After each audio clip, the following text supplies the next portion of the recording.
Hey there, and welcome back to Temporary Locals. I'm Jared. And I'm Megan. This week, we're actually not going to one specific destination. We are rather going to be sharing some tips and tricks and just experiences from navigating travel from airports to hotels to highways. For those who don't know, Jared and I are a travel loving couple who somehow always end up feeling like locals wherever we go. From small towns to some of the world's most iconic wonders, we share our stories, hidden gems, and occasional history or true crime that shape the places that we've actually been. So if you're into travel, storytelling, and a little bit of mystery, then you're in the right place. And we would love it if you would subscribe and join us for the ride. And as always, we appreciate any other methods of free support, such as sharing the episode if you feel like sharing it, give a like, comment, or leaving a review. That's right. And so, yeah, like you said, today we're going to be doing something a little different. It's something that we've kind of talked about doing, kind of different sort of episodes as opposed to always doing it about a specific location. We've done a road trip episode. We've done some other different sort of episodes, but this one's special because I myself, I like consuming content that is about travel in general and different people's like tips and tricks and experiences. So we're going to try to talk about some of that today. And yeah. Yeah.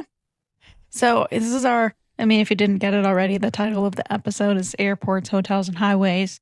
So we're going to kind of just go in that order, starting about... It's actually Airports, Highways, and Hotels. Oh. That's the name. You're dyslexic. Oh, man. Yeah. But it's okay. We got a disconnect here then. Yeah. Oh, well. However you see it or, read it wherever you're looking, if it's on our Instagram or, Spotify, YouTube, or Apple Podcast, then you'll know which one of us submitted it. Yeah, we don't have to go in order of the title, but when I was thinking of the title for this episode, I thought Airports, Highways, and Hotels rolled off the tongue a little better. That's just what I came up with. Airports, hotels, and highways. No. Okay, well, you guys let us know which one you think resonates better for you. But we're going to start with airports and our airport or flying experiences. Yeah, I just wanted to jump in and say that you and I used to travel on the road a lot together, and I myself traveled extensively, living out of hotel rooms, living out of a bag for a number of years, up to 10 months out of the year, sometimes, where I was on the road constantly. And so I have innumerable amount of stories and things I picked up over the years from traveling and being in and out of hotels and just being on the road. And so, I could write a whole book about just my experiences traveling that way. So I think this is going to be a fun episode. Yeah, me too. And trying to think about, going through this episode, it's I know I've had some wild experiences traveling. But yeah, I was trying to think of every single flight that I've ever been on. I know there's been some where I've missed a connection traveling with family, but one that really stood out to me was when it was with my family. It was me and my parents, and we were going on spring break to Grand Cayman. And this was my parents they were gifted a week of a timeshare condo from my grandparents. And so we're flying to Grand Cayman, and we have we stopped in Miami. And when we're on the flight from Miami, we had just kind of taken off. And I remember looking out the window and we were flying over the Keys. But there was a woman in a few rows in front of us who actually had a heart attack on the plane. And I didn't speak Spanish at this time. And my dad knew a few words. And what he could tell from what the woman was saying, she was 4 rows in front of us. And she just started saying I think the word he picked out was muerto, like dead. But he was like, he was like, the way he interpreted it, that she was saying she's dying. And so just so happened that the doctor from Grand Cayman, I'm sure there's more than one, but a doctor from Grand The Cayman. sole doctor from that island. The only guy. He wasn't in Grand Cayman. He was on our flight. Because, you know, they do the like, is there a doctor on the plane? And the guy, he like, I in my mind, I think he still had his like stethoscope around his neck. I think that's just like my mind playing tricks on me, though. I don't think that's actually. But anyways, so yeah, she ended up being okay, but we did have to turn the flight around and go back. And I think we landed like in Fort Lauderdale or something, so they could get her off the plane and get some medical attention. But I remember like they laid her down in the aisle right in front of us. I mean, it was like 4 rows in front of us, and this wasn't like a huge plane, but it was like, you know, there's 3 people on the left side and there's 3 people on the right side. Yeah, they gave her some oxygen and she was conscious and alert, you know, after it happened. But yeah, that was an interesting flight experience, and I was probably 14, 15. Wow. Yeah. I mean, having a medical emergency like that, like a heart attack on a plane, is probably the worst thing that can happen to you on a plane. Aside from having like, I'd rather that than have like diarrhea on the plane. You'd rather have a heart attack than have diarrhea. Yeah, I mean, at least a heart attack's not embarrassing. You know? I mean, I don't know. I feel like any medical emergency on the plane would be, you know, like the worst place to have a medical emergency. Well, especially if you're in the air, yeah, it's like. But yeah, the same things has happened to me before. I've been on a plane, I don't remember where, but a lady was having a medical emergency at the front of the plane, and I just remember seeing her legs up in the air. Like I guess they were doing that to like blood flow. I don't know, but they, you know, we landed and they got her off the plane. The ambulance pulled up on the runway and they got her off. But yeah, it was another one of those kind of situations where it's like, is anybody here a doctor? You know, and you know, dude, that reminds me of. Did you ever see the episode of Family Guy when they're at a Kid Rock concert and somebody like is having a heart attack and the lady's like, "Oh my God, is anybody here a doctor?" And another guy's like, "There is no way anybody here is a doctor." No, I haven't seen that, but that's hilarious. I gotta appreciate those like very specific scenes from like Family Guy and like South Park and stuff that just hit because they're so true. Yeah. Oh man. Yeah, that's probably like my most memorable experience from a you know, a flight. Right. One going awry. One that we don't have on here. It's not our experience, but we were talking to a guy.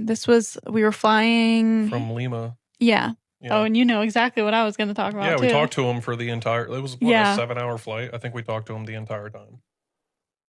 Yeah, we pretty much did. Well, not the whole 7 hours, but yeah, we talked to him for a while. But he was telling us about how he had been, and I swear it was like Norway or something. It was some Scandinavian country, or European country, yeah. And he said that, you know, they had just taken off and their plane got struck by lightning. And we, you know, this is over a year ago that we've had this conversation with this man. Just a couple nights ago, maybe 2 nights ago, Jared and I and the kids were watching just like compilation videos of like animals and natural disasters and stuff like that. We're just, you know, watching it on YouTube. And one of them was a plane in Norway getting struck by lightning after it took off. And we were like, oh my gosh, what if it was that guy's flight? Yeah. I'm going to tell myself that it was. Yeah, because I've often wondered what exactly happens in that scenario. And I'm sure it varies depending on the situation. But he said that when the lightning struck the plane, that the power went out. Yeah. Yeah. Briefly. Which is terrifying. Yeah. Yeah, and even on the video, like you see the plane, it doesn't like drop or anything, but you can see that it like gets struck by lightning and then yeah, for like a split second, I think they lost power, but then they just kept going. I don't think they like turned around or anything. I think they were just like, yeah, we're good. Mm-hmm. Yeah, when your plane loses power, because that has happened to me before, not because of lightning, but it is terrifying. Yeah. And when one of the last times I was coming back from Chicago, we were sitting waiting to go, and the power went out on the plane. Like everything, the lights, everything, just Mm. And it came back on, and they're like, "All right, we're gonna get maintenance up here." And so it took forever, and maintenance came up, and they supposedly fixed it. And then we're getting ready to go again, and the same thing happened. Power goes off. And at this point, it's kind of like, I don't know. Yeah. And the one of the flight attendants, came over the speaker and was like, "Hey, per FAA, if you don't feel comfortable staying on this plane, you are welcome to get off." They said that. Wow. And what's crazy is nobody got off. We were They all were like, all like, "No, we're going home." we got places to be. Yeah, we'll risk it. But it's scary, Yeah. And I'm not a nervous flyer by any means. And we'll kind of get into some of my flying tips. Yeah, you've got a good tip for that one. But also, I just also want to point out that like this episode, some of the stories we may tell may overlap slightly with other episodes we've either done or episodes we may do. But That's okay. yeah, it's just is what it is. So That's okay. It's a podcast. It's our experiences. I often tell like stories over and over again. And I always preface it with, I've told this story before, but, and Yeah. Yeah, it'll happen. And I mean, not everybody's going to listen to every episode. So it might be the first time. Better. It might be the first time that someone's hearing it. So. Oh, they better. Well, yeah. So I flew during COVID. Did you fly during COVID? Yeah. What was I that did. like? So when I flew during COVID, this was, I think, like COVID happened like March of 2020, and I flew in March of 2020 because everything had shut down, and I'm living in South Carolina, and my parents were living in Missouri, and you're like not supposed to be with anyone but family, I guess. So our first thought was like, you know what? I'm gonna go visit my parents for like a week or two, because what else am I going to do? So I flew with my dog, and this was the first time flying with Chewy. For those who don't know, he's a Yorkie Shih Tzu mix. He weighs 7 pounds. So I looked into all the stuff to like fly, and with American, it's $125 per flight. And so we got a round trip flight. So $250. And he has to be your personal item. So they're supposed, like, the dog has to be in a carrier. There's all these like rules. Has to be in a carrier, and then they have to stay underneath the seat in front of you for the duration of the flight. But this was again right after COVID, and there was maybe 7 or 10 people on this plane. So like I had the whole row to myself, like the 3 rows in front of me and the 3 rows behind me on both sides didn't have a person in them. And so we just kind of spread out in our row and hung out. It was actually a really pleasant experience because there was nobody on those flights. Did you lay down? I don't remember if I did or not. I think I was like scared to break too many rules. I didn't want the flight attendants to yell at me. At that time, yeah. Yep. Well, that time was like, there wasn't, I think it got worse after that, but at that point it wasn't like crazy where people were being like belligerent and not wanting to wear their masks or whatever, because that was a mandate. You did have to wear your mask on the plane the whole time. And I remember that, but it was like, eh. Yeah. But yeah, there weren't a lot of people testing the rules at that time. So I wasn't afraid from that perspective. It was just in general, like, I'm a rule follower. I'm going to, whatever the flight attendants, instruct me to do or whatever, I'm going to do. But so I wasn't afraid from that perspective. It was just more like, I know that you're not supposed to lay down, so I'm not going to do that. Yeah. Yeah. What about you? You fly during COVID? I did fly during COVID. And one of my one of my stories will kind of tie into that, but during COVID, when COVID first kind of came about, like you said, I think it was March of 2020, I was in Waynesville, North Carolina. It's a small little mountain town. Um, and I was on the road. I was working in Waynesville, and I remember like it was kind of in the news, and it started getting, we were there for a few days, and I remember the first time in town we saw somebody wearing like a mask, and I remember we all looked at the person and were like, "What a fucking idiot," you know what I mean? Because we were like, "What is that?" Not Yeah. knowing that within a few, days, weeks, months, everybody would be wearing a mask. So in hindsight, this person was like actually like ahead of the time. Yeah. But at the time, we were just like, "What is that? Like, why are you wearing a mask?" And then slowly, we started to see businesses start to like shut their doors and close up and board up shop, and it was a day or two. We were at the motel, and we got word like, "Hey, we're sending everybody home. Uh, you know, there's a fucking pandemic." And I remember the drive home, like those early, it seems silly now because we know kind of how silly a lot of COVID was. But at that time, in the early days of COVID, like we didn't know. Like I remember thinking, like, is this the end of the world? Like, Yeah. are we all gonna die? Like, and I know a lot of people would be like, oh, blah blah, but like I'm talking like the early days. We Nobody really knew. Yeah. You know? I remember having a conversation with somebody in December of 2019 about like, oh, did you hear about that thing that happened in China? And like, there's like Mm-hmm. some sort of like virus or something. And just thinking like, I don't know. Like, that's not going to affect me.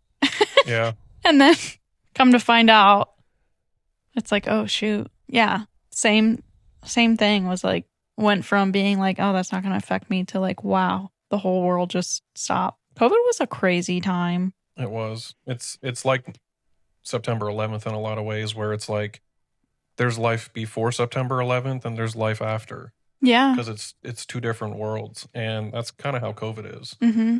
Um, It totally changed the world for in a lot of different ways from like social stuff to work. I mean, there's a lot of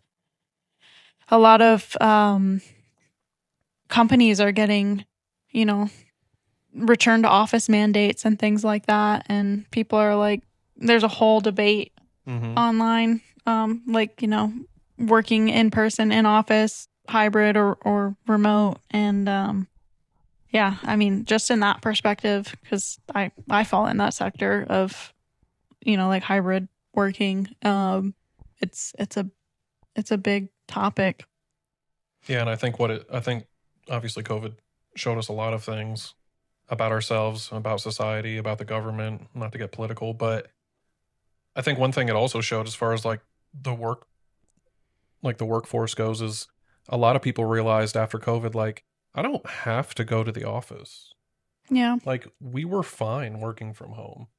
I got all my work done. Like, and I think a lot of companies picked up on that too. And yeah, you're right. A lot of companies are like finally starting to mandate people going back to work, but it's kind of like, man, you've opened that door already. yeah. I think so. I talked with somebody that I like look up to at work, who's like a mentor to me, who kind of put this into perspective for me, because I was kind of on the same lines of like, why would companies pay for this space or lease space to have an office, and I think a lot of the smaller companies are more lenient on their, or not even doing like a return to office, but a lot of the bigger companies are, because when you have there's some sort of coordination between the local government and having people return to office, because if they're in cities, it's you're driving people in that area, and they're going to stimulate the economy in ways like, going to get lunch or shopping in the area after work or things like that. And that the companies get tax breaks for having real estate Yeah, I figured there was tax reasons why it benefits companies to have, brick and mortar buildings. Um, and to fill it with people. right. Yeah. Yeah. So that was an interesting perspective. And I was like, well, that makes it make sense for me because there are like a lot of teams, like in my team in particular, like we're spread out all over the country and even in overseas. So it's like, even if I'm collaborating in office, which is, how they phrase it, of like, we're better together. We want to make sure that we're collaborating in office. And I will say, like, there's times where I do encounter people in office that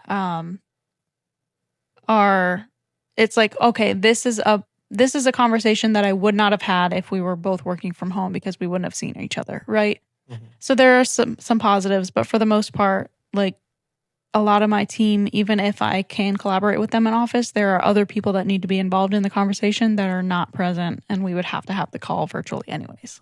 Right. And Yeah. you'll see a lot of those jokes, but we're digressing a little bit. But circling back, COVID totally changed a lot of the world in a lot of different ways. Yes. Yeah, it did. And it changed travel too. Sorry. Yeah, I mean, I flew in 2021, about a year into COVID. And I flew that year. I went down to Key West, and I was coming back.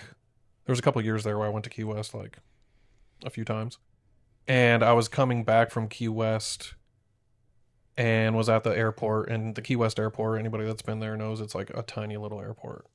Yeah. Like it's the size of a Panera Bread. It's small, and there's a bar in there. There's like a tiki bar in the airport, and so people, because also it's Key West, it's like Vegas, it's like New Orleans, it's one of those places. So people get lit. People get, you know, people are drinking, and there was this guy and his two kids.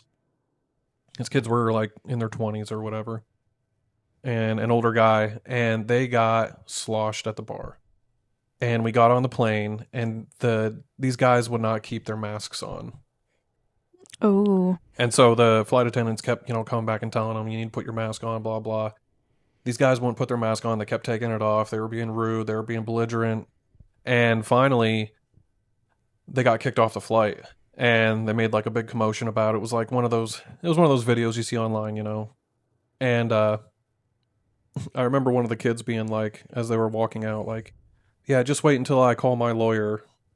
And everybody just kind of laughed because it was like, dude, you're in fucking coach, like, what kind of lawyer do you got? Like, And, but the funny part about the story and what's so hilarious is these guys got kicked off the flight. And as they're walking off, everybody's clapping, like, yeah, look at these assholes getting kicked off the flight. Haha, everybody's pointing and laughing at them.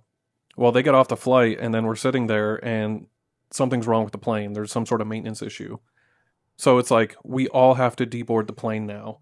And so everybody gets up, we get our bags, and we get off the plane. And as we're walking off the plane into the airport, who's sitting there waiting? And everybody has to pass by, is those guys. And they all just started laughing at us now because we're also off the plane.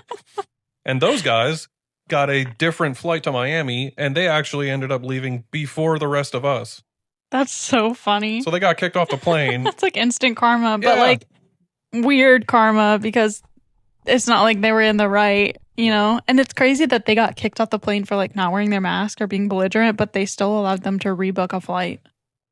Yeah, I thought that too, but I guess as long as you're not on like the no-fly list, I assume you just get on a different plane. I mean, I don't know, but yeah, it was just so funny because those guys ended up leaving before the rest of us, and it was just, yeah, you're right. It was like karma walking off that plane and seeing them. Yeah, it's like I don't even want to make eye contact. And the funny part is they got kicked off the plane because they were drunk and they weren't following the rules. And as we were leaving the plane, they were sitting there drinking, like they had drinks from the bar and they were drinking. Still, they still let them get fucking drinks at the bar. Oh my gosh. Yeah. Well, yeah, I'm sure they didn't have to go tell the people at the bar that we just got kicked off for being belligerent. I wonder, was that the reason though? What? That they were like being belligerent and they wouldn't wear their mask? I mean, I don't know. They might have just been ignorant people, but they were definitely drunk. Yeah, but there has to be a reason for them to say like you have to get off the plane, like for the flight staff. Again, at that time, because I know you said that like at the very beginning of COVID early on, they weren't like, it wasn't super crazy. But if you remember a year or two into COVID, they were not messing around. No, they I mean, if weren't. you didn't put your mask on or you refused to put your mask on, they kicked you off the flight. Yeah. So they were taking it serious at that point. So Yeah. Wow. yeah. So that is some of our stories about airports and flights, and we have many more. Yeah, I mean, we didn't put it on here to talk about it because we've already kind of talked about it, but we did have a Spirit Airlines experience where, to make a long story short, we got delayed like 4 hours on our way to Florida. And then coming home, we got delayed like another 6 hours. Yeah. Or something like that. Maybe it was 6 hours on the way there and 4 hours on the way back, but it was a significant amount of time. And I actually don't think we talked about this when we talked about like our Everglades episode. We didn't talk about the vouchers that they gave us. So at first we were kind of like, okay, like sure. We were annoyed because it cut into like time that we had planned to go through the Everglades. But they were like, well, it's okay. They gave us some vouchers. And I don't remember how much exactly. It was a decent amount. It was basically. I thought it was like $12. No. They gave us For food? They gave us food vouchers, but they also gave us and we did use the food vouchers, but they gave us flight vouchers. Like it was like $200 or $300 per person.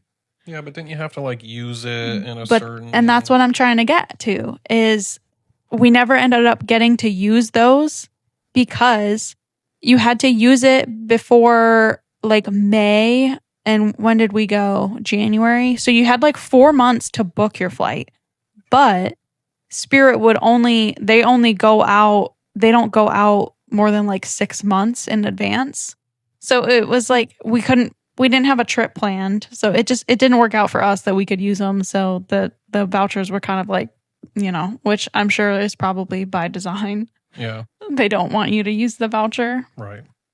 Well, that same kind of thing happened to me where my flight got canceled. I may have canceled it. I don't remember, but I essentially had to rebook my flight at a later date. This was when I was trying to fly somewhere in Florida to see Jimmy Buffett live. Mm-hmm. This was before he died. And,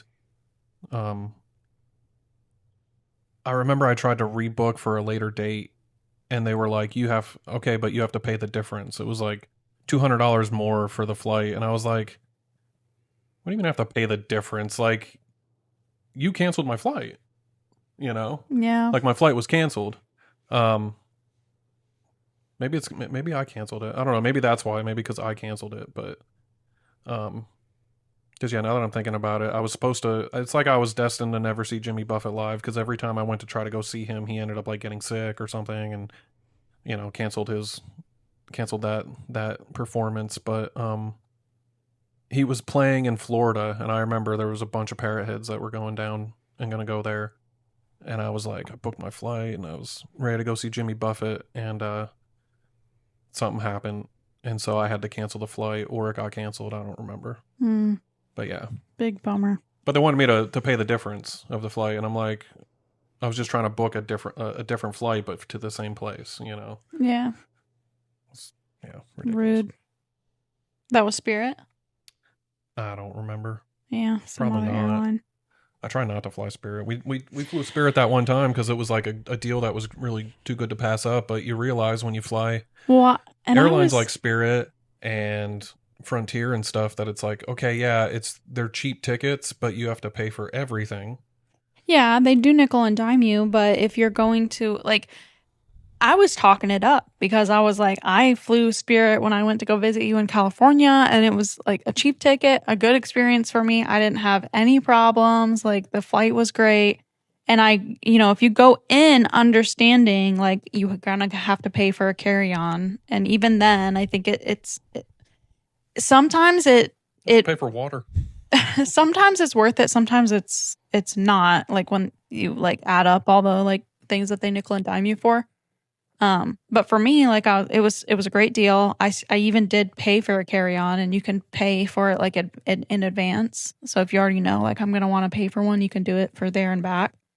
But I talked it up on that Florida trip to like you and my parents because I was like, yeah, I've had a good experience. And like, we're always looking for like, budget ways to save money. And um, yeah, I talked it all up. Yeah, but you got to look at the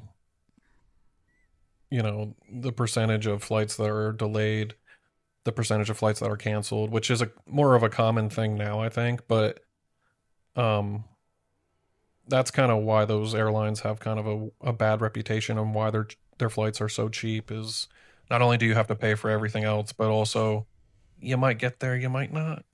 Well, not necessarily. And something that also goes into it is the what is it? The terminal.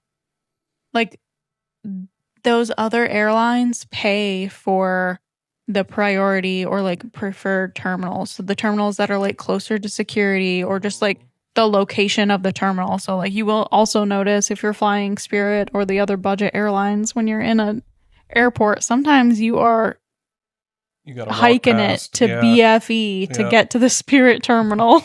It's I like, think our buddy Hostel Bob made a video like that, didn't he? yeah, he Or did. he had to walk past Delta and American and everything, and he's like, "Oh, I'm going to Spirit."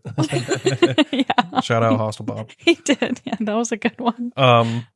But yeah, even just the service for those airlines is just not great. And oh yeah, dude, what was it? You I was with on a flight. We were on a Spirit flight, and they came over the intercom, and they said that Spirit is just that day was ranked like the number one airline or something. Yes. Do you remember that? Yes. And everybody was like, what? We were like, nah. But we looked it up and that was true. I know. We were like, what? Who's voting? I know. This is kind of off topic, but it reminds me of have you ever been to like a TCBY or like yogurt? Okay. I went, shout out to my friend Tanner if you're listening to this. We're at a TCBY and I looked up and I had never really been to like a TCBY. I knew that it was like yogurt, right? So I look up and on the wall there's like a sign that says the country's best yogurt. And I was like, the country's best yogurt? Like, what? Says who? And he was like, it's the name. Yeah. TCBY. And I was like, oh my gosh, I didn't know. Yeah. I didn't know that. Well, like every coffee place, the world's best coffee, you know? Yeah. It's like that says joke. who?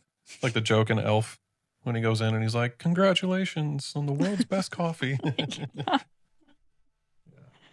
Oh. Anyways, that was our flight segment of this episode. We'll go in and talk about some of our hotel experiences. We don't have to go in this order. Yeah, it doesn't matter.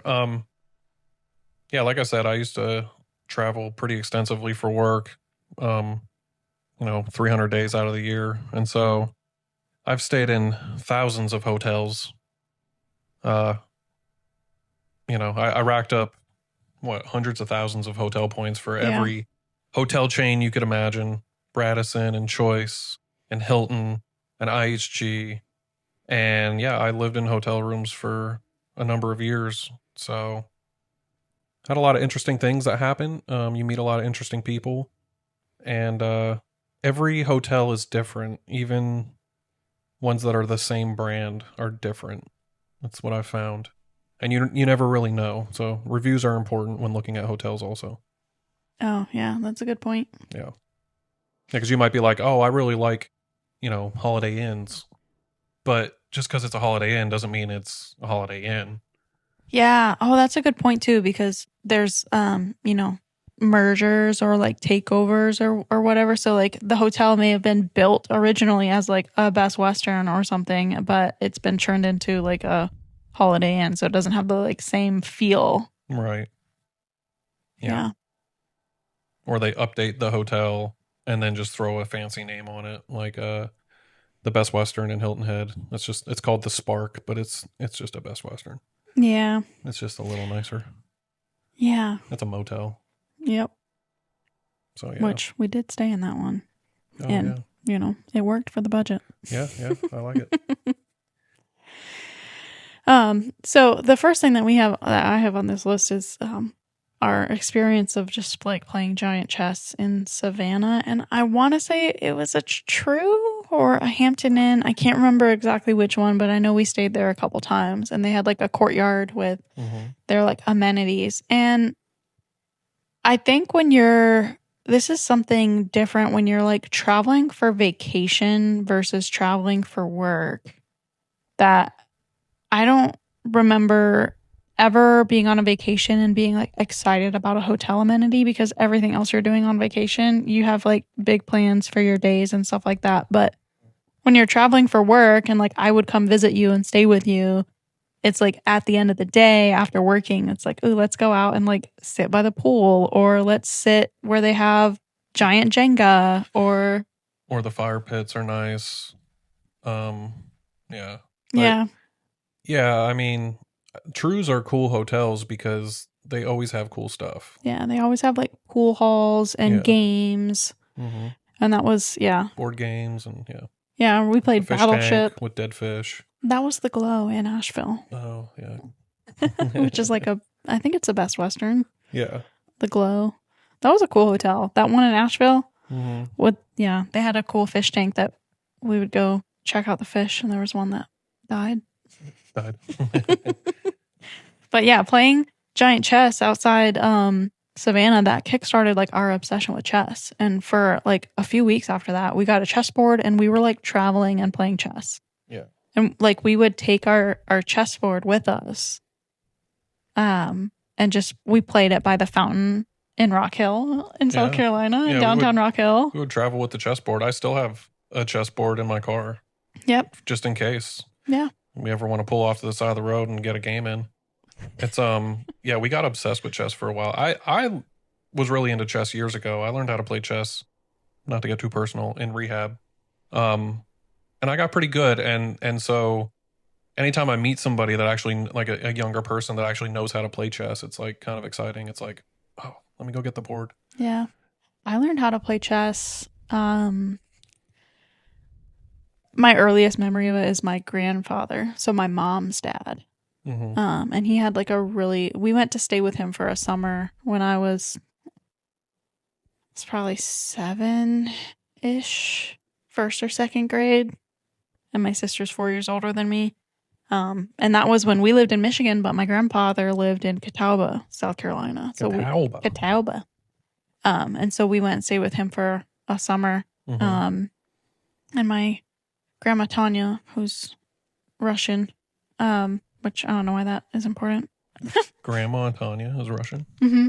Did I meet her? No. I would have remembered that. Yeah. I like Russian women. No, we're not sure where she's at. Russia, That's probably. a whole thing. That's a whole thing. I'll tell you after the podcast. But yeah, he had a set that was like marble, like all the pieces were carved, and he would teach me and my sister how to play chess. Dude, yeah. I went into a gaming store in the Mall of America. And I know we'll eventually do an episode on like Minnesota, but they had like chessboards in there that were like made out of like super like expensive rocks and fucking diamonds and crystals and shit. They had chessboards in there that were like $20,000. Yeah. And they were like in like locked up cases. And I was like, man, those are like the kind of chessboards you don't obviously play with. They're just for show, but it's like, what's the point? What's the point? Yeah. I remember when we were in Peru, we saw some cool chessboards that had like some cool like themes and like pieces that were like Inca themed. Yeah. And like we were like so close, but we were like, how are we gonna pack that? Yeah. Take it back. We should look online and see if we can go on. Yeah. But yeah, the giant chess in Savannah is what kind of sparked our chess obsession. And didn't we like, wasn't there a little Hispanic kid that like we adopted? Yeah, he kept coming over and like playing with us. Yeah, he kept coming over and playing chess with us.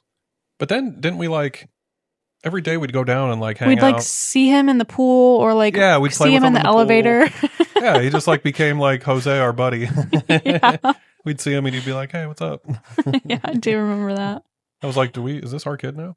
Oh, also something just for the record. Is this our kid? We did joke about that. Yeah, we should take him. But he makes awesome food. Oh my God. No, the thing about I just want to put it on the record about giant chess is I kicked your butt in giant chess, but on like regular chess, you kick my butt. Yeah, I don't know 'cause what it is Yeah. about the big board. I can't see it. I need to be over the board. But what kind of got us out of our chess obsession was your dad. We were like, ooh, we're into chess and we're pretty good. And we took the board to your mom and dad's, and then your dad just like annihilated us. And we were like, all right, we're done with chess. Yeah. You ruined my dreams. That is exactly what happened. And like they bought like at one point we had like 3 chessboards set up because we were like going to do chess tournaments, and then we were like, eh. And I feel bad because your dad kind of got into chess again from us being into it and taking the board there. And then like he beat us so bad though that like we were kind of done with chess. And then like he was like he bought boards and stuff. And Yeah. We were kind of like, nah. Yeah, we're good. Yeah, I feel bad. Yeah, but we brought it up last time, and it was kind of like nobody wanted to play again. Maybe we can have like chess tournaments during Christmas. That'd be fun. Yeah, so I've had a number of like embarrassing moments happen at hotels. I've had on different occasions people walk in on me, and I've walked in on other people. If you've never gotten like the late checkout and you've just kind of slept in, I've had a cleaning lady walk in on me while I'm like in bed, like in my undies, you know?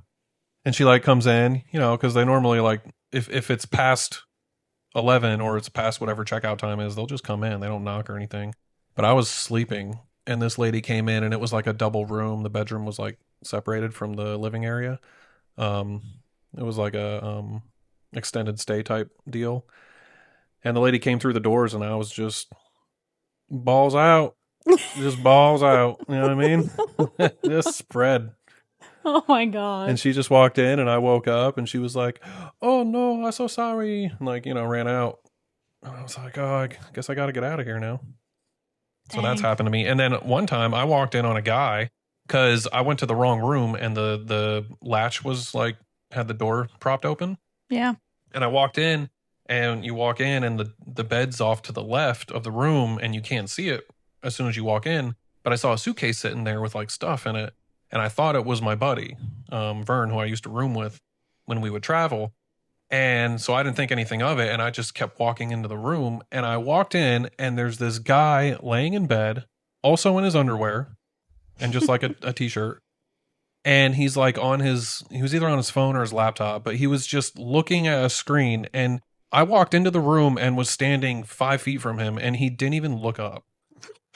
Like I could have murdered this guy. He didn't even like look up and say like, who are you? Or like, hey, what are you doing in my room? He just sat there, and I'm assuming he didn't see me, but I just turned around and was like, that's not Vern, and walked out.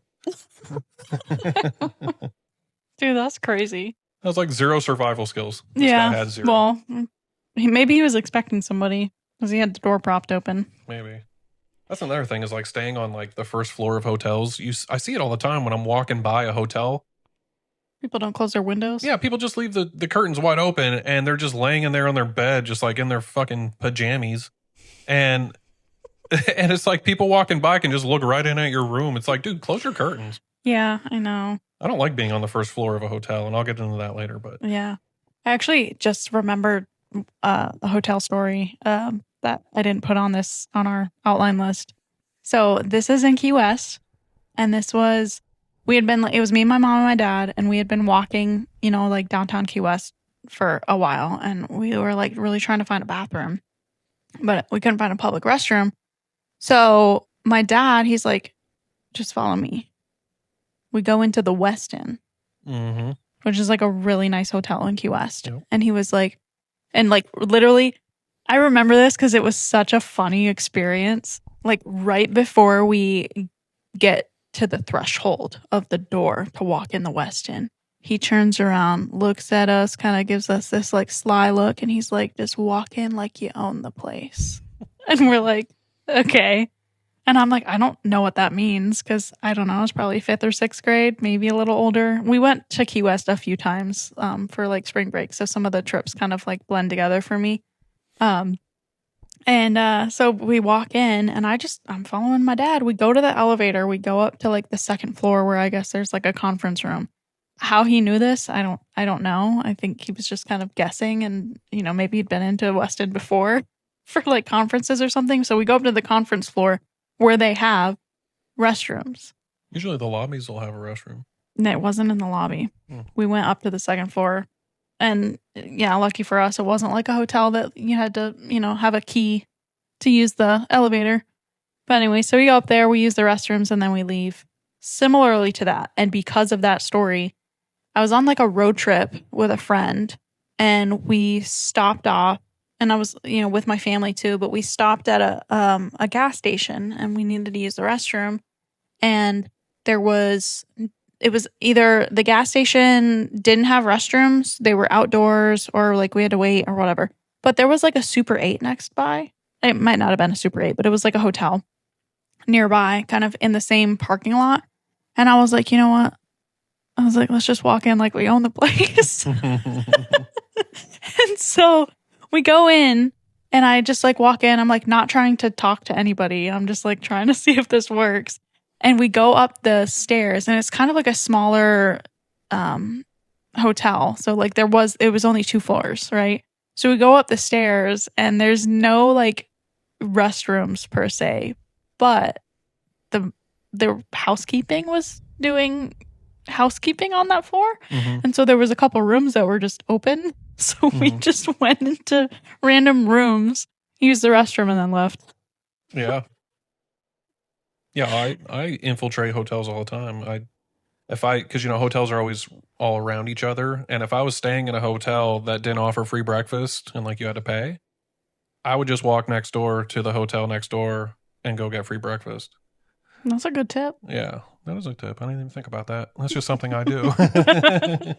But because it's always the same breakfast, you know what I mean? Yeah. And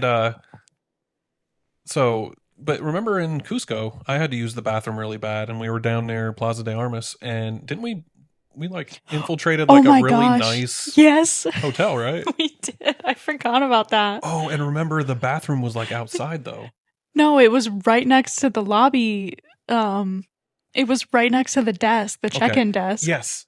And we walked in and I forget what happened, but yeah, I just got in and got out. But there was another one where you went upstairs and the restroom was like outside, like on a balcony. And I remember I went in and it was not a good potty. It was bad. Yeah. It was a bad one. I was eating like South American food and we had coffee. And I think I used all the toilet paper too. There was a line building up outside. And I didn't even realize. And I come out, dude, and there's like 4 people. And I was in there like, it just, it was so bad. And I didn't realize there was anybody outside. And I walk out and there's like, And I'm just standing there watching the line building up, knowing what they're about to walk into. And they could definitely hear me. And like, I walk out and I see the line and I'm just mortified. So I just like ran. Yeah. He went down the stairs and I was like, all right, I'll go find him. Oh, gosh. Yeah, dude. Yeah. Some good hotel stories, man. All right. That's another tip though. Also, sorry, real quick, is like hotel lobby restrooms are very underrated. Nobody uses them. And it's like, if you've ever gone into a hotel lobby restroom, because nobody uses them, they're always really clean and like you don't have to worry about really people coming in or anything. I mean, if you can make it to your own room, obviously your own restroom is like the best, but I've had instances, man, where I don't know if I can make it. There were times when we first started dating and I was coming and staying with you on the road that I was like really thankful for those lobby bathrooms because I was like, you know what, I'm just gonna take a walk real quick. And you're like, where are you going? Nothing. Nowhere. Yeah. Yeah, it's funny. Like I said, nobody really uses them. I feel like, maybe I'm wrong, but it seems like a lot of people don't even know that hotel lobbies have bathrooms. Yeah. Well, and some of them, they have like, it's not public restroom, but it's like they have a bathroom like on the floor. Mm-hmm. So like we're on like the first or second floor, and yeah, there's bathrooms in the rooms, but there's also like down the hallway there's just a bathroom. Yeah. Interesting. Yeah. Yeah, one time I stumbled into a birthday party at a hotel. We were going out to the pool, and they just happened to be having a birthday party for one of the cleaning ladies, and they were all Hispanic, so they were like cooking up like Mexican food and stuff, and they had like you know empanadas and all these things, and they had a cake, and we just kind of like hung out by the pool with all these people during the party, and like got some free stuff. So that was kind of a cool That's fun. experience. And yeah, but I traveled a lot during some of the worst hurricanes that we've had in a number of years. And one thing I realized is that in a lot of areas, especially down here where we get hit with hurricanes really bad, is a lot of the hotels I would go to, people were actually living at these hotels. Mhm. And, their homes would get destroyed. And I guess insurance pays for it, or I don't know how that works. But um, I had met a guy in one of the hotels the one time that I was talking to, and it was a extended stay type hotel, and he's like, "Yeah, I live here." He's like, "My house got destroyed from the hurricane," and he's like, "I've been here for like a year." Wow. And so people actually live in those hotels, and yeah, it's crazy. But I've also stayed in like some like other like kind of seedy hotels and like not the best areas. And I remember one time I was in Fayetteville, which everybody calls Vietnam. If anybody doesn't know, every business has bars on the window. It's terrible. But and I remember hearing something. I was in my hotel room, and I remember hearing something out in the hall, like somebody out in the hall. And so I go up and I look through the peephole, and I see a dude who I had seen before, by the way, like because again, you're in and out of the hotel all the time. You see people. And he was somebody that I like, rode the elevator with and stuff. So he was like a guy that was staying in the hotel, and he was out in the hallway. And I don't know why he didn't just go to his own room, but he was in the hallway right outside my door, and he was shooting up. Like needle? Yeah, like he was shooting dope. And I took a video of it. Wow. This was years ago. It was on my old phone, but yeah, I just remember being like, "Damn, dude, like that's bold," Yeah. And yeah, so In the hallway. Yeah, in the hallway. So like the hallway had, the doors going down the hallway for the different rooms, but there was like cutouts, Yeah. in the wall, and he kind of like was like behind like one of the cutouts, and he was yeah, I could tell what he was doing, as somebody that has a background in that. I know what it is. And at first I didn't. At first I kind of was like looking like, what is he doing? And then I was like, oh, Wow. yeah. What a sight, man. Yeah. Now, was that a guy that was living in the hotel, or you're not sure? You just saw him Yeah, around? he was somebody that I had talked to, and I saw him Yeah. after that too. And I mean, I'm not judging. I saw him after that and was like, "Hey, man, what's up?"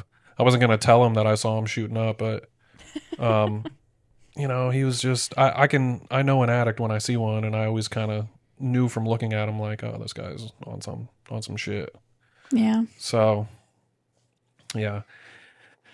And another pretty crazy experience I had in a hotel was I was gone during the day, and I came back to my hotel at the end of the day, and I went to go into my room, and I unlocked my door, and I go to open the door, and it stops. Mm. And it stopped because the latch from inside the room was open. Yeah. And so my first thought was, oh, I must be at the wrong room. But I immediately look and I'm like, no, this is my room. And then my second thought is like, somebody's in my room. Yeah. Obviously, right? Yeah. So I'm knocking and I'm like, hey, like, who's in there? Who's in my room? I get no answer. So I'm thinking, how is this possible? Because those latches, the kind of latch it is, like you have to forcefully do it. It's the like loop thing that, No. Or was it the chain? No, it was the one that flips open, but like you have to flip it open. Yeah, yeah. A strong breeze from in the room didn't fucking do it. Yeah. And so I'm thinking like, how is this possible? How's, So I go down to the front desk and I talk to the ladies and they're like, what do you mean? And I try explaining to them the situation, and they're like, how is that possible? And I'm like, I know, you know? And so they come up there with me just to verify, and they're like, they're thinking somebody's in the room. They're like, somebody has to be in the room. They're like, there's no way that you could do that from outside the room, or And so I'm like, I'm going through my head, and I'm like, did somebody climb up through the window, like, and then climb back down, or is somebody in the room? Like, I just maybe somebody got into the room cleaning or something, and they died. I don't know, but that's what they do. They have a tool. They have a special tool for when people, and I learned this from this situation. There's a special tool that maintenance has in hotel rooms that if somebody in the room dies, they can get and the in the door's room. locked. Yeah, Right. okay. They don't have to kick the door down. Well, maintenance wasn't, this was early in the morning. I think I had worked through the night and came back early in the morning. And so I'm tired. I just want to go to bed. I just want, I'm ready to just like crash out, and I can't get in my room. And so these ladies are like, maintenance not here, and we don't have that tool that they use to get in the rooms. And so we're trying to figure out any way to get in the room. Finally, somebody finds a wire coat hanger, because all the other fucking coat hangers were like plastic. Mm-hmm. Finally, somebody comes up with a wire coat hanger, and me, and because I'm there with this like front desk lady. She doesn't know how to get in the room. Yeah, she's so, like, this is above my pay grade. Yeah, exactly. And she's like, I don't know what to do. And I was like, well, just find me a wire coat hanger. So finally, I get one, and it took me a while, but I was able to get in, undo the latch, and get in my room. And sure enough, I went in, and there was nobody in there.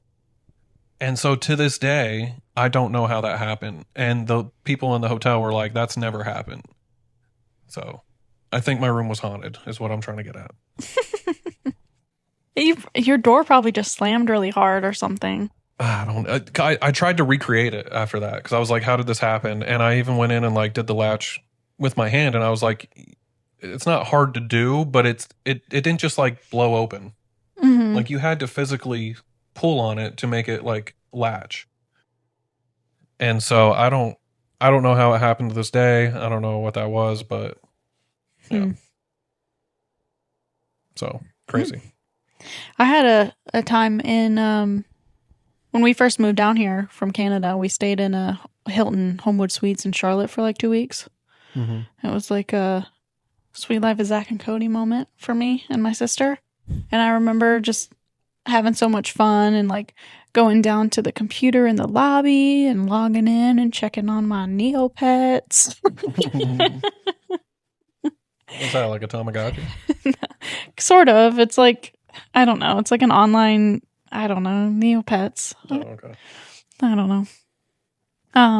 And they had like a video rental store, and so we could rent like VHS tapes from down there. And me and my sister, like, because my parents would go to work or they would be gone. Like, my dad came down there for a job, and I don't know what they were doing, if they were out like looking for apartments or something to move into or what. But like, there were times where me and my sister were alone in the hotel, and my parents would give us like, here's $5 so you can go get a snack from the store downstairs or whatever. Don't leave the hotel.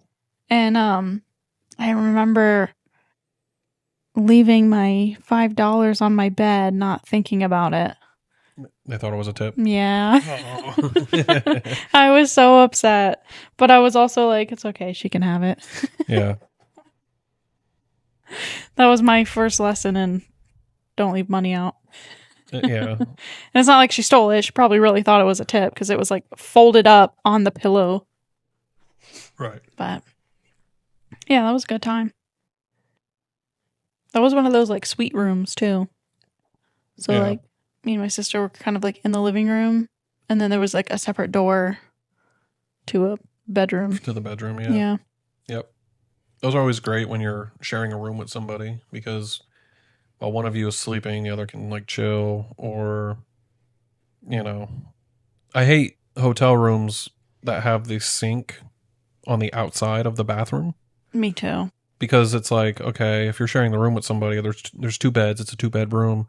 It's like, all right, I get up, I want to brush my teeth in the morning or wash my face or something. Like, I'm waking you up now. Yeah. It's like, yeah. I don't like those either. So, yeah. All right. And so this next story is sort of falls into the hotel one. So I didn't really know where else to put it, but I did want to tell it. Okay, so this is, like I said, we would go to Key West for spring break a lot, and when I was probably 14 or 15, I brought a friend with me, my friend Taylor. Shout out to Taylor if she's listening to this. She goes by Wish. She better be. So should Tanner. So what my dad and I would do is we would drive from South Carolina to Key West, but we would break it up. So we would like stop in Daytona and we'd spend a day or two in Daytona, and then we go Daytona to Miami, and then we go, Miami to Key West. So we'd split up the trip that way. And so this trip, I remember it was me and my dad and my friend Taylor, and I'm actually going to go kind of out of order than what we have on the outline. So, and we were driving in his Camaro. So we're like all three of us packed in the Camaro on a long road trip. And like, for those who don't know, the car is, it's not like a stock car, and it's really loud, and it's also a coupe. So there's not a whole lot of room, but we made it happen. We made it work. Anyway, so this story is more of just like a travel story, but it's really funny. So we're in Daytona, on Daytona Beach, and you can drive on the beach, right? And so it's pretty packed on the beach. There's not really a whole lot of open spots, but like we had found a spot on the beach, and like the Camaro was parked and in a line of cars, right? And so somebody's car, like they ran the battery out. So my dad was like, I'll move my car and I'll come give you a jump. So we put like our boogie boards down in the spot. Mm-hmm. And like my friend and I were like standing in the spot. And so like a car pulled up and was like, hey, can you guys move? And we're like, no, we're parked here. My dad's just helping like this car that's like 4 cars down, getting them jumped off. And they're like, yeah, we don't want to park there. We want to get behind and drive behind. And we're like, why would you want to do that? Because like if you've ever been to Daytona where you're allowed to drive on the beach, the sand is like packed down. Right. It's not like loose sand, but up past where people park, the sand is like very loose, like the sand that you're going to get stuck in. And they're in like a Toyota Corolla. And we're like, I mean, I guess. And we're kind of like scared that they're trying to pull a fast one on us, that like they're gonna, we're gonna move our stuff and they're just gonna park there anyways. But no, they go back there and they get stuck. And so because they were kind of rude to us, like normally like my dad and like we'd be like the first people to like go help. But because they were kind of rude, we were kind of like, we're just gonna sit and watch. Yeah. And so like my dad parks his car back. So now they're like blocked in, right, in this back space behind all these cars. And there's like, they just keep digging themselves down. And they get some other people come try to help. And like, they are like tugging on the bumper. They rip this guy's bumper off, and audibly, because all their windows are down, you can hear this guy say, see, this is why we don't come to the beach. Like, we just... Because that happens all the time. Yeah, right.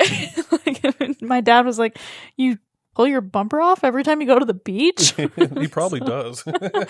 So they finally got him out and like threw the bumper in the trunk, and they ended up just like getting off the beach and leaving. But it was like, the whole situation we were just so confused by. But anyways, so moving on in that trip, we are going to, and this is where I get to the hotel. We're going to our hotel in Miami, and my dad, through like traveling through work, had a bunch of points. And so we stayed at this Hyatt in Miami. It was a really nice hotel. And so like one good tip, if you're staying in hotels to save money, you go to the grocery store to get some food. So you're like not eating out as much, right? If you have a kitchen in your hotel. So that's what we were doing. So we go to the Winn-Dixie at the time. It's called a Winn-Dixie. And we get groceries and whatnot. And we're coming out and we're putting them in the car. And as we're putting our groceries in the car, like we have the hatchback of the Camaro open, and we hear this big like boom, and then like a crash, and we're like, what? And we look up and we can see there's an accident that just happened at this intersection behind us. And like my dad and Taylor drop their bags in the car and just start running towards this accident. And I'm like, okay, all of our stuff, like I get there's an accident that happened, but I'm the one that's like looking at the car, like all of our stuff, and the car's just open. So I'm like, all right, well, and I like put the groceries in the car and then close it, and then I go up there. And when I get up there, it was a Ford Explorer that had been turned on its side and like T-boned. And like my dad and a few other men are on top of this SUV that's on its side. So they're like on the passenger side with the door open and like pulling the woman, the driver, out through the top of the car. And I remember getting up there and just being like, what in the heck is happening? Mm-hmm. It was such an insane story. But then we get back to our hotel, and this is the famous pistachio story that my dad always tells anytime.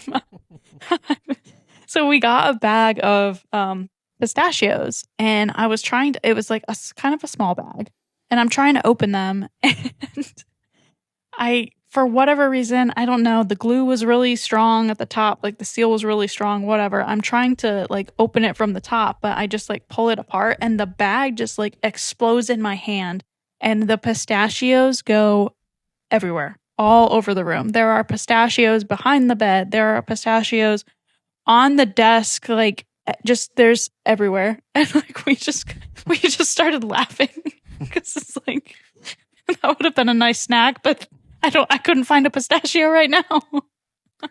I bet people are still staying in that room and are finding pistachios. The housekeeping is probably like, what the heck? Yeah. Every time I vacuum in here, I find a pistachio. And they weren't deshelled, like they had the shells on them. It's like a crime scene. Yeah.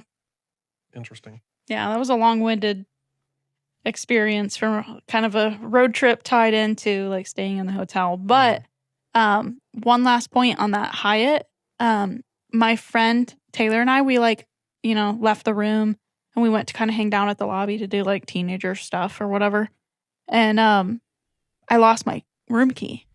And I don't know, I couldn't get in touch with my dad at the time. I can't remember what cell phone I had at the time. Like a BlackBerry maybe. Mm-hmm. And so I couldn't get a hold of my dad to let us in. And I think we needed a key to use the elevator, maybe? I can't quite remember, but I remember going up to the front desk. I don't have an ID at this time. I'm not even old enough to like have a permit, right? So I go up to the desk and I'm like, hey, we're staying in room whatever. And, I lost my key. And they're like trying to ask me questions to like try to verify, to do their like policy and procedure to get me into the room. And they're like, I was like, well, my dad booked the room.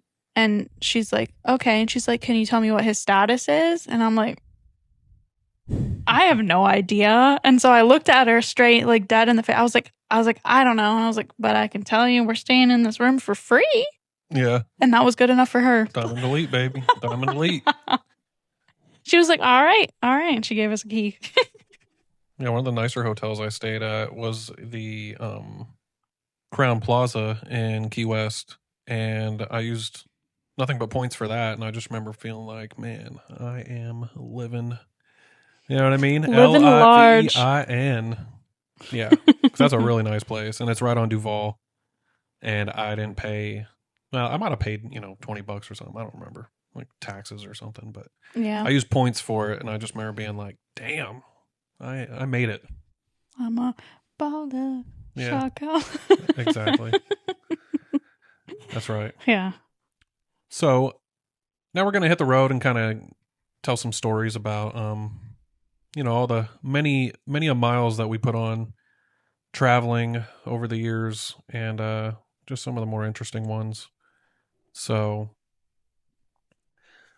yeah, when I really started first traveling and hitting the road down here, I traveled all over the Southeast and really all over the country, but I remember the first time. Have you ever been to south of the border?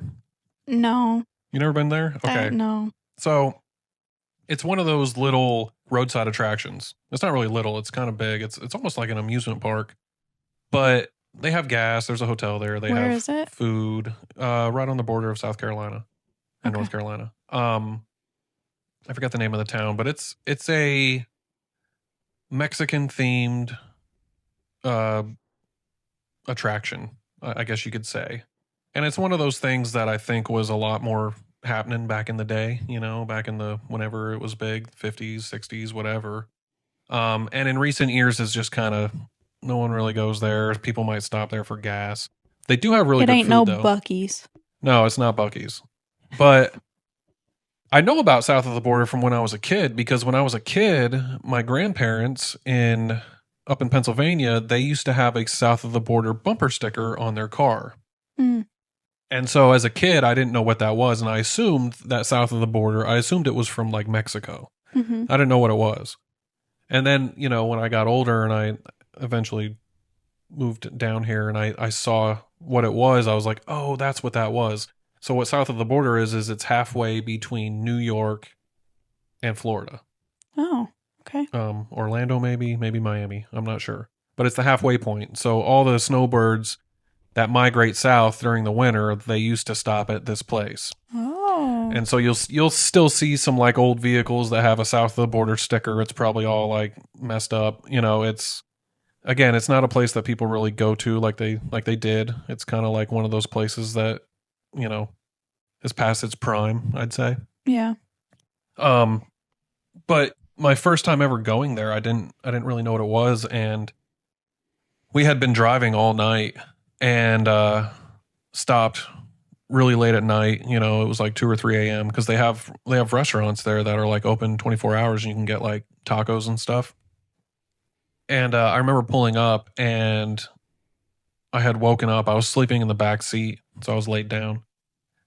And I remember I woke up and I like looked out the window and there was all these bright lights because it's like really, it's really like lit up at night, And there's all these bright lights and I remember getting out of the car and kind of like still being like half asleep and like, rubbing the sleep out of my eyes and I'm walking around and there's like a 30-foot tall dude with a sombrero and there's all these like lights.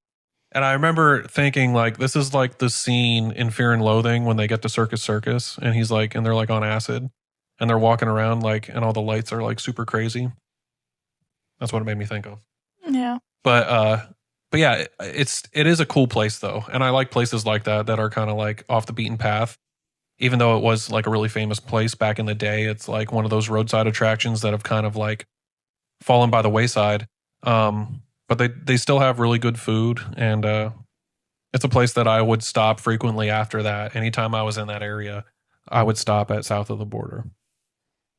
I used to have a sticker too. I don't know where it got to. Yeah. So yeah, that's south of the border for anybody that is taking a long road trip down south. Stop there. Yeah. Yeah. Another time I was driving.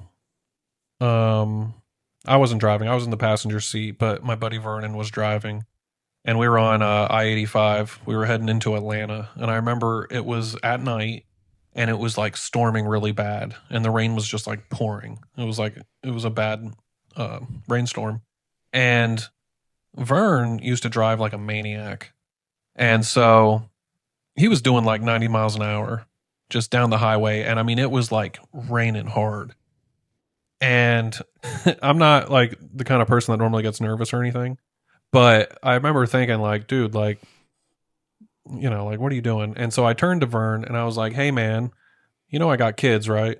Like, yeah. And he turned to me and he reached into his shirt and he pulled out this little cross necklace and he like pulled it out and showed me. And he just turned to me and he goes, oh man, he's like, I'm blessed by God or whatever. Or like, it's like I'm protected by God, or he said something along those lines. And I remember just being like, what? And I said to him, I was like, yeah, that's cool, Vern, but I'm in the car with you, so I think I might cancel it out.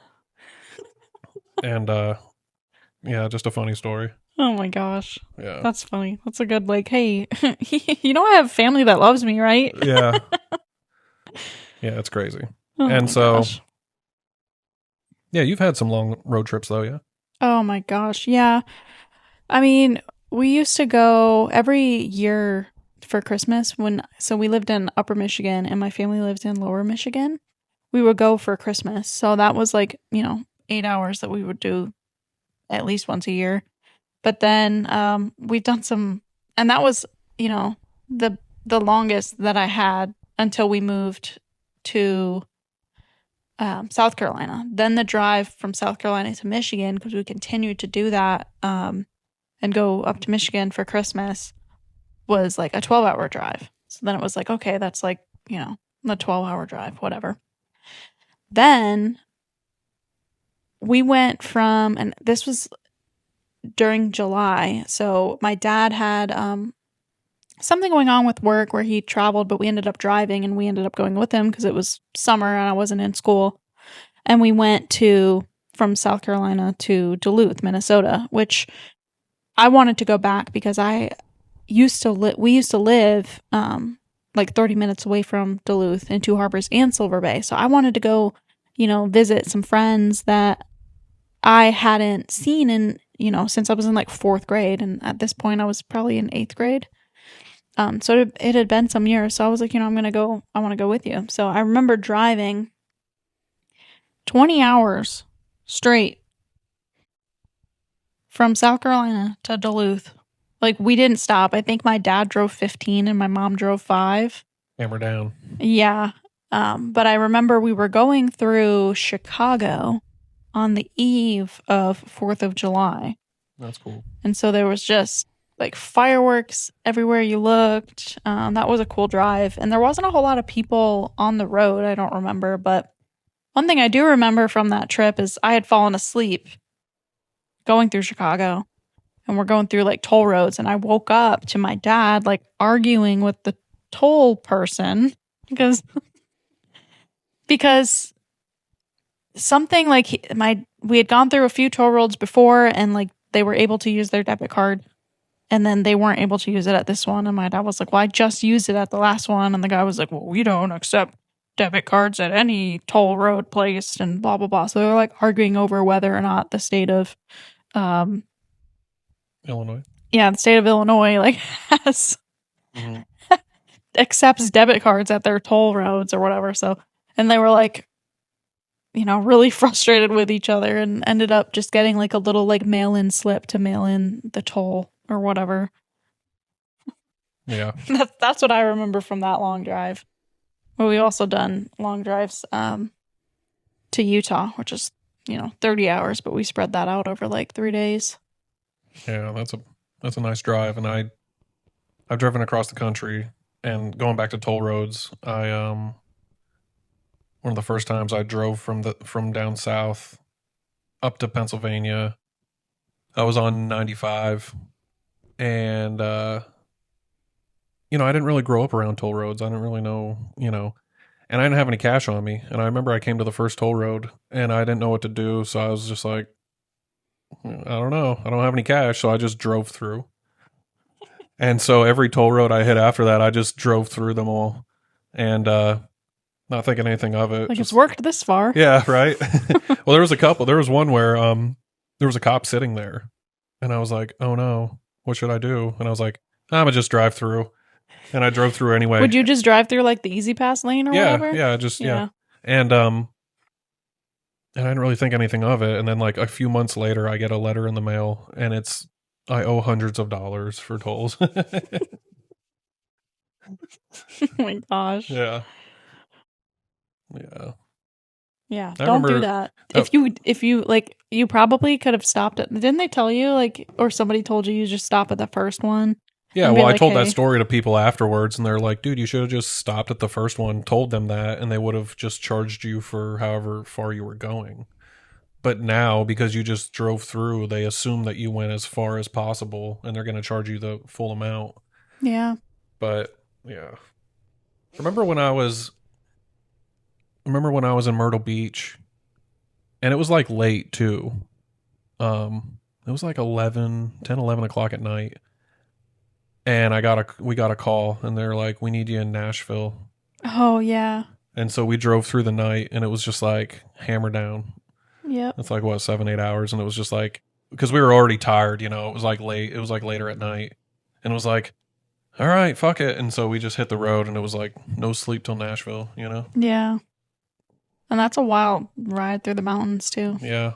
driving to Nashville. Dude, I remember going on a road trip from Gatlinburg in the Smoky Mountains to the coast. I was going to Charleston.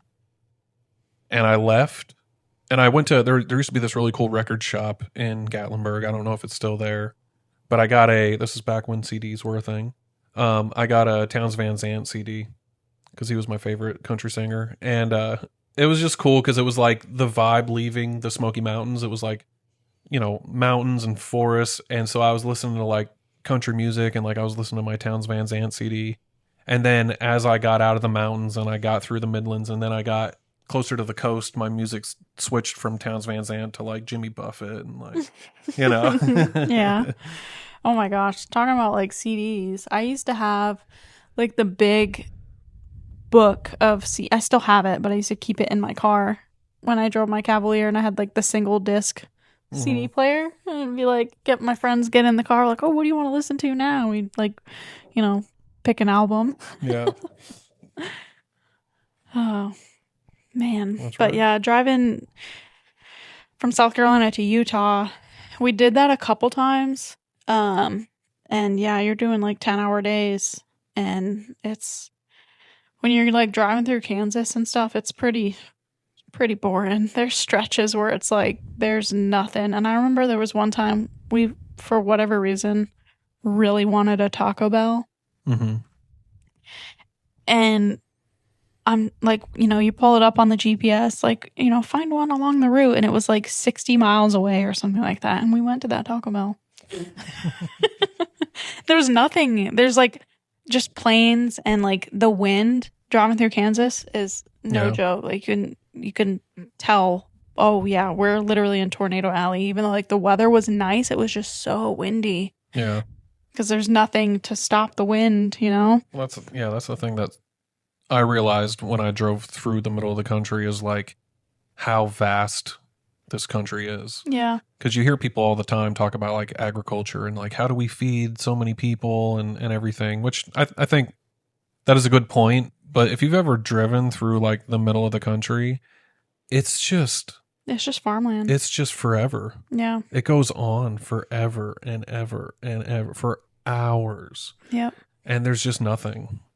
It's just, yeah. I never really realized that until I did that. Yeah. Yeah, and then driving through the Rockies. I remember there was one time that we were driving in my dad's Jeep. So that was also like the soft top Jeep. Oh my gosh. Sitting in the back. Mm-hmm. And it's just wind flapping on the soft top for hours and hours on end. Like, and the road noise of the, you know, big tires and stuff was just crazy. But also there was one year that my dad was pulling the enclosed trailer to bring like, you know, supplies and whatever. I don't even know what he put in the trailer, to be honest with you. But driving that on our way to Moab too. And so like our worst gas mileage on that trip was 6 miles per gallon going through the mountains. It was ridiculous. Yeah. And then I have another one that I added on here kind of late was I remember another spring break trip that I would take with my dad was we went to we did like a Disney World trip. Mm-hmm. Or yeah, Disney World. And so my dad had like planned it all out, and I think that trip we did like we just spent it in Orlando, I think. So we ended up leaving a day early. So we didn't have hotel accommodations that first night. And for whatever, I don't know why we left early. I think my dad was just kind of like, you know what? Like, we're kind of all packed. We're ready to go. Like, we could just go. And so, yeah, we didn't have hotel accommodations. So we drove all through the night, and we found a like rest area like in Orlando, kind of near Disney. And I remember putting our towels up in the window and sleeping in the rest area, like sleeping in the car, in the coupe, because it was the Cavalier that we drove. So we slept in the rest area, and then we woke up the next morning and we're going to Magic Kingdom. So like we didn't really get good sleep the night before because we're sleeping in the car. And then we're going to Magic Kingdom. I'm like washing my face with baby wipes in the parking lot and like brushing my teeth in the parking lot at Magic Kingdom. Just felt like trashy. That's real travel, though. Yeah. You know? And then, going into Magic Kingdom, having a good old time. And then I just remember that trip. We went to, I can't remember. We did, I can't remember which day we did what, but I know we did Magic Kingdom, Animal Kingdom, and Epcot. And by the time we got to Epcot, we were so tired. I remember we would like go get a drink or get something to eat and then like start walking and just be so exhausted. I remember we took like a nap in the grass at Epcot. Wow. Yeah, we were just so exhausted. But anyways, those are all my road trip experiences. Yeah. So we hope everybody enjoyed some of our random stories from navigating airports and living out of hotel rooms and being on the road. For this next little segment of the podcast, we wanted to do some travel tips. This is something you see a lot of videos. People do videos on people that frequently travel. All kinds of tips that people want to give out. Well, these are some of mine. And I don't know. I guess they're kind of like obscure and certain, Yeah. I'm not going to tell you how to pack your bag. Everybody knows you fold your clothes or you roll them. You don't fold them. That's like a new thing, though. That's like well known. I fold mine. Right. But a lot of people say like, oh, you roll your clothes. But that's like something that old school backpackers had been doing for decades. And like everybody kind of knew that like really traveled. Yeah. But like recently it's become like a thing, Yeah. But yeah, so some of my airport tips and flying tips would be for anybody that's a nervous flyer out there. My advice is if you're a nervous flyer and you're on the plane, look for the closest flight attendant and just watch them. Because if the flight attendant doesn't look concerned in any way, then you don't need to be either. Just these people fly all the time. It's what they do for a living. And so they're always in the air. And so even though they're not necessarily, pilots or anything, they know what's normal and what's not. And so if you're a nervous flyer and you're kind of like, a lot of people don't like turbulence or whatever, just look at the flight attendant. And if they're just kind of going about their business or they're just sitting there on their phone, then you're good. Yeah. The only thing that sucks is if they do look nervous, then you're going to be nervous. Then you're going to be nervous. Yeah. If they look nervous, then just stop looking at them. Yeah. Maybe it's their first day. Who knows? Yeah. Another thing that I really love to do at airports, and people are always trying to find ways to like pass time at airports if you have a long layover, is just people watching. Yeah. Like people watching in airports is, and I say this, is arguably the best place to do it. Because you get a wide variety of people from all over the world in most places, and they're in various forms of stress and confusion. And so, I know there are people that they like people watching. That's like a thing. Mm-hmm. Airports are the best place to do it.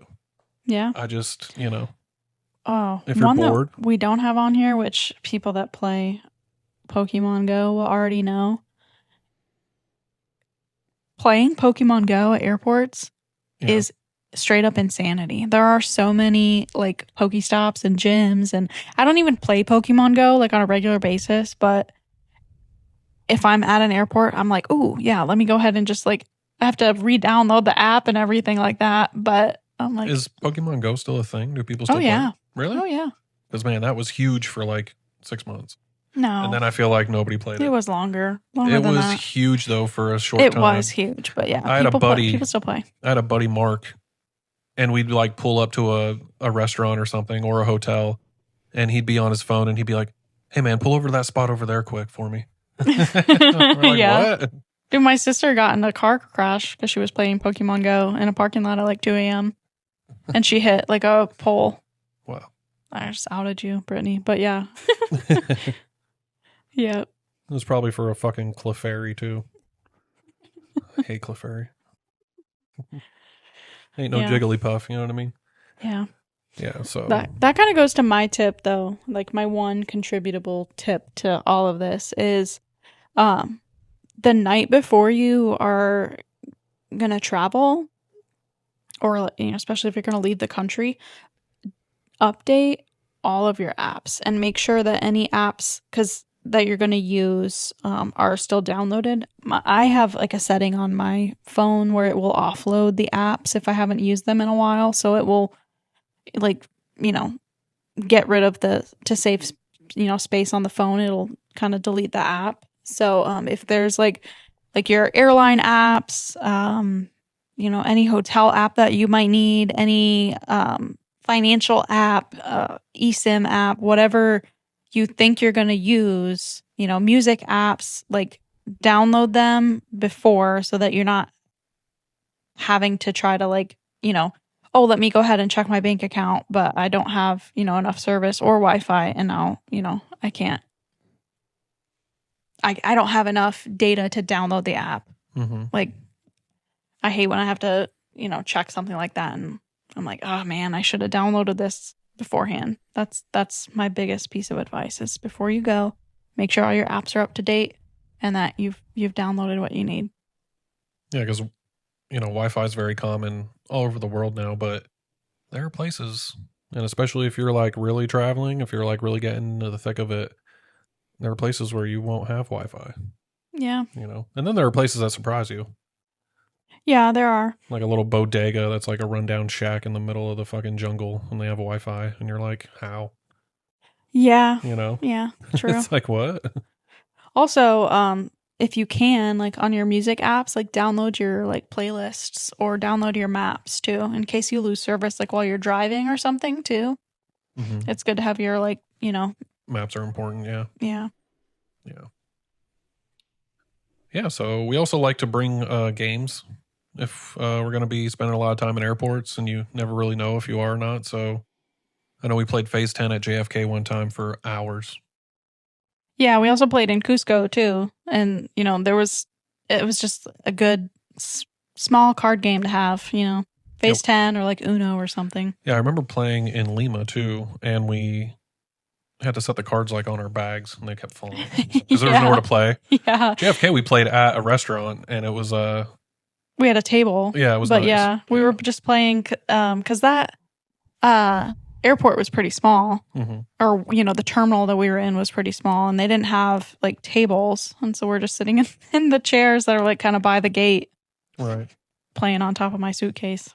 Yeah, that's a good one. Bring some small games. They don't take up a whole lot of room, but they will come in handy if you end up having to wait.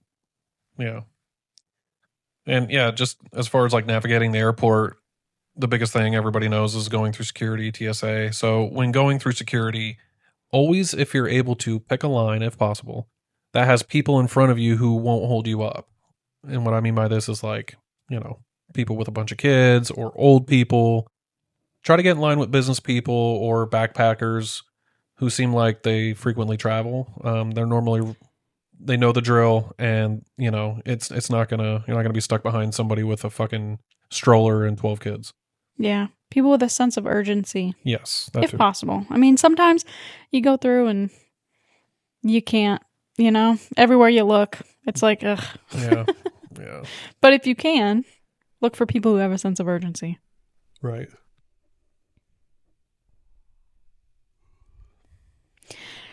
One that I do, there's a debate between, how you pack and what you carry with you. Jared, for one, doesn't like suitcase or like rolly suitcases. I also don't like checking a bag. Yeah, I don't like checking a bag either, but I do have my rolly suitcase, and it's got the 360 wheels, and I feel luxurious. Okay. Luxury. But I do like my suitcase. But what I will do, just in case, because they tend to want to plain side check your bag, which I don't mind plain side checking, especially when they just give it back to you at the gate, instead of like having to go to baggage claim to get it. But what I because I travel that way, I always make sure that at least have a change of clothes in your personal item, in case you have to plain side check, and for whatever, if something happens and your bag gets lost. And also anything that can't be checked, like batteries or, things that can't go underneath the plane, make sure that they're in your personal item when you're traveling. So that if you have to plane side check your bag, you're not having to last minute in the, what's that thing called? The baggage claim? No. The thing the hallway that you walk down to get on the plane. I can't think of it right now. Tarmac? That's not No, no, I can't think of it right now. But so you're not right outside the plane door as people are trying to board the plane, trying to pull out all of your batteries or things that can't go underneath because you're having a plane side check. So the runway? No. I'm just gonna keep airport things. Airport terms. The plane? Bro, you said I like my suitcase. I do. I like my suitcase. Isn't that Barron Trump? Yeah. Yeah, it's funny. My mom just got back. She was just in Mexico. And for this trip, the first time ever, she didn't check a bag. She just took a carry-on bag. And she was telling us about her trip. And she's like, oh my God, I didn't realize how awesome it was to not check a bag. You don't have to go and wait for it. You don't have to worry about them losing it. Just the whole.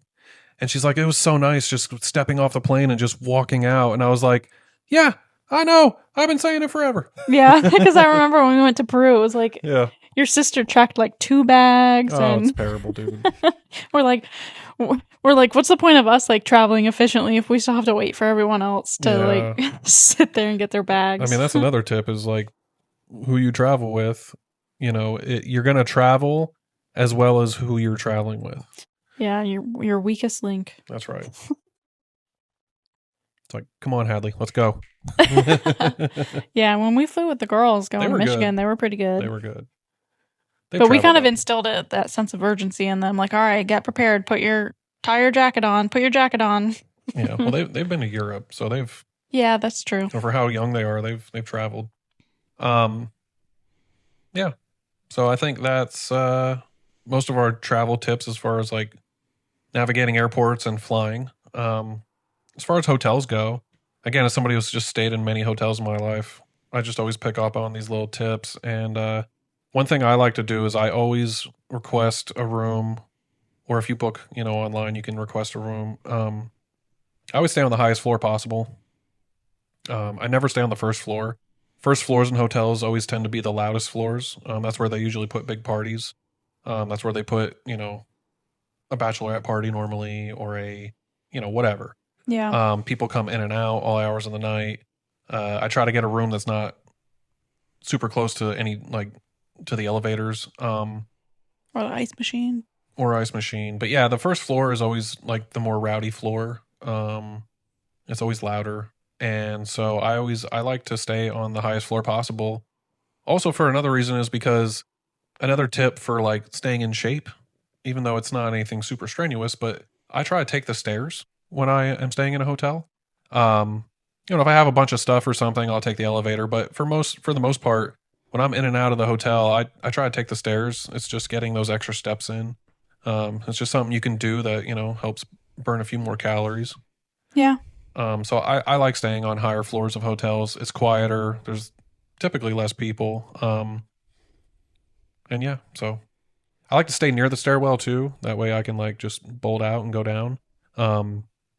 That can also be kind of loud depending on if people are coming in and out during the night. But yeah, so that's just a tip for me is don't stay on the first floor, stay on a higher floor. Yeah. Yeah. Another thing I learned is if you're trying to sleep during the day in a hotel, those fucking curtains, they never shut right? And that little beam of light just comes through and shines right in your fucking face. So what I do, and I've learned, and I've seen other people do this, it's not any big secret, but you take the coat hanger clips, because a lot of hotels will have a little wardrobe with the coat hangers. And usually the coat hangers have the clips on them. The pants clips? Yeah. Yeah. And so you take the curtains and you put them together and you use those clips to close the curtain and it blacks out the room. Mm. So if you're trying to sleep in a hotel during the day and it's nice and sunny out, try to utilize that tip. Yeah, that's for all our third shifters out there staying in hotels. Yep. That's right. All right. I think that is pretty much all the tips I have for now. You can read the rest Yeah. of them on my blog. I'm just kidding. But you can read about the rest of them in my book. I'm also just kidding. I am writing a book when though. it comes out. Yeah. Yeah. Thank you guys for hanging out for our, what is it? Airports, hotels, and highways? I think so. Hold on. You keep getting it backwards. It's airports, highways, and hotels. It just rolls off the tongue. Come on, you No, kidding me? airports, hotels, and highways. Nah, Because it's like you fly, you stay in the hotel, and then you drive. That's no. Anyways. I love you. I love you too. Thank you guys for hanging out with us. This kind of turned into a longer one because we were just kind of Reminiscing. Yeah, shooting the shit. And, we made an outline, but then we kept thinking of more stories. Because while we were trying to put the outline together, we were like, I'm trying to think of every hotel that I've ever stayed in and all of my experiences. And they just weren't kind of coming when we were brainstorming. But yeah, and the thing is we didn't even get through half of them. I mean, we have so many stories, but oh, yeah. Again, this podcast is ongoing, so yeah, we'll probably do another one. If you guys heard any of our stories and you can relate to them, or it reminds you of kind of something else, or you have a really great story, go ahead and leave a comment. We'd love to, see what kind of experiences you've had, in the airports, hotels, and highways space. That's right. But other than that, that is it for this week. Thank you all so much for listening. Find us on all of our social medias, Temporary Locals, Spotify, and YouTube. We're also on Instagram, and we kind of post carousels to kind of go with the episode and post the episode titles, and we'll do updates over there on Instagram. You can find Jared on Instagram also at his personal one, which is at Rover_Stover. He's also on YouTube at Rover Stover. And I'm on Instagram, TikTok, YouTube, and Facebook at Mego Goes Global. With that, I'm Jared. And I'm Megan. Thanks for exploring with us. And remember to be a local anywhere you go. Bye.